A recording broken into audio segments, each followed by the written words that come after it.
Good day everyone, I'm Giselle Batong Hinog. In this video, I'm going to tackle about Bill of Rights. Here are the three different sections of Bill of Rights. Section 1, Article 3. No person shall be deprived of life, liberty, or property without due process of law, nor shall any person shall be denied the equal protection of the laws. So this section establishes the principle of due process and equal protection under the law. It means that every individual is entitled to fair treatment by the government and legal system.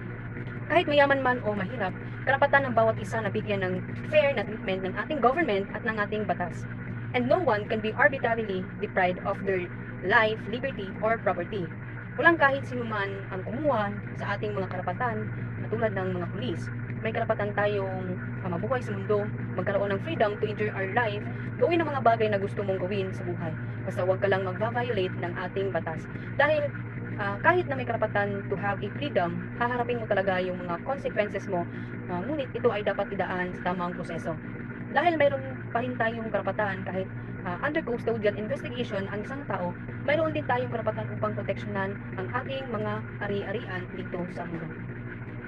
So, Section 4. No law shall be passed abridging the freedom of speech, of expression, or of the press, or the right of the people feasibly to assemble the petition the government for redress of grievances. So, this section protects the freedom of speech, expression, and of the press, as well as the right to peacefully assemble and petition the government for grievances.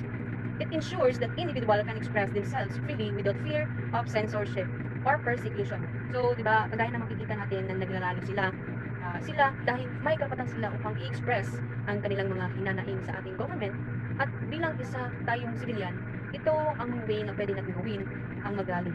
But we still to follow the law and the designated place na kung saan pwede lang tayong mag-protest at rally. And of course, we have the right to vote and to choose kung sino ang i-elect natin na politiko or politika. So, Section 9. Private property shall not be taken for public use without just compensation. So, this section ensures that private property cannot be expropriated by the government for public use without providing just compensation to the owner. So, walang karapatan ang government na basta nang kukunin yung mga private property kagaya ng mga national highway na ginagawa at posibleng matatamaan ng kanilang proyekto. So, kailangan pa rin idadaan sa tamang proseso kahit sila ay taga-government officials. Idadaan talaga sa maayos na paraan at sa maayos na usapan ng owner at ng government. Babayaran nila kung magkano yung property na matatamaan ng kanilang proyekto.